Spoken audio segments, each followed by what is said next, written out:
नवरात्रि के व्रत को करने से पूर्व जरूरी है कि इस परम कल्याणकारी उत्सव की पवित्र कथा को जाना जाए।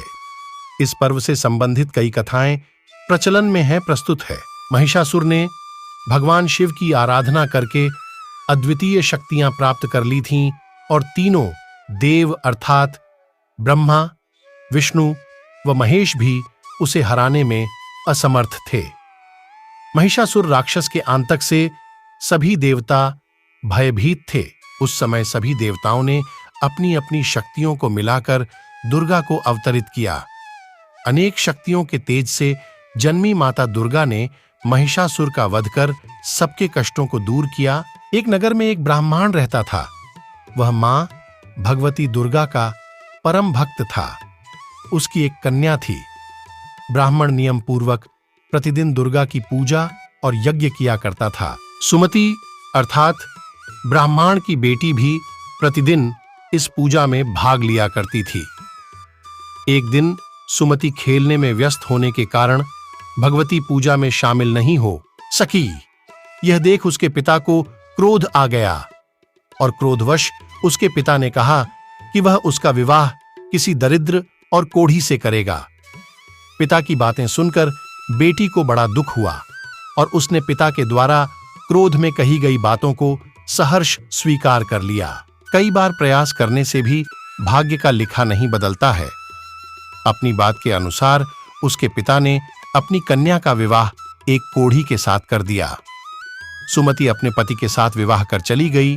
उसके पति का घर न होने के कारण उसे वन में घास के आसन पर रात बड़े कष्ट में बितानी पड़ी। गरीब कन्या की यह दशा देखकर माता भगवती उसके द्वारा पिछले जन्म में की गई उसके पुण्य प्रभाव से प्रकट हुईं और सुमति से बोली, हे कन्या, मैं तुम पर प्रसन्न हूं।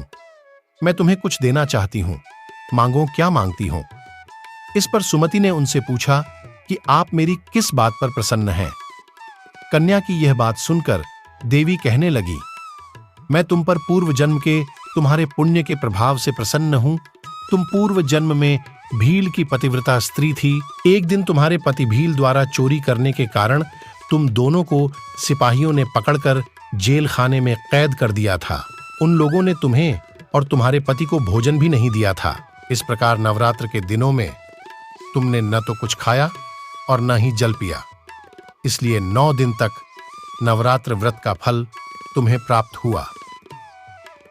हे ब्राह्मणी, उन दिनों अनजाने में जो व्रत हुआ, उस व्रत के प्रभाव से प्रसन्न होकर आज मैं तुम्हें मनोवांछित वरदान दे रही हूं। कन्या बोली कि अगर आप मुझ पर प्रसन्न हैं तो कृपा करके मेरे पति का कोढ़ दूर कर दीजिए।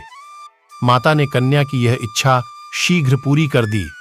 उसके पति का शरीर माता भगवती की कृपा से रोगहीन हो गया। रामायण के एक प्रसंग के अनुसार भगवान श्री राम, लक्ष्मण, हनुमान व समस्त वानर सेना द्वारा आश्चिन शुक्ल प्रतिपदा से नवमी तक 9 दिनों तक माता शक्ति की उपासना कर दशमी तिथि को लंका पर आक्रमण प्राप्त किया था।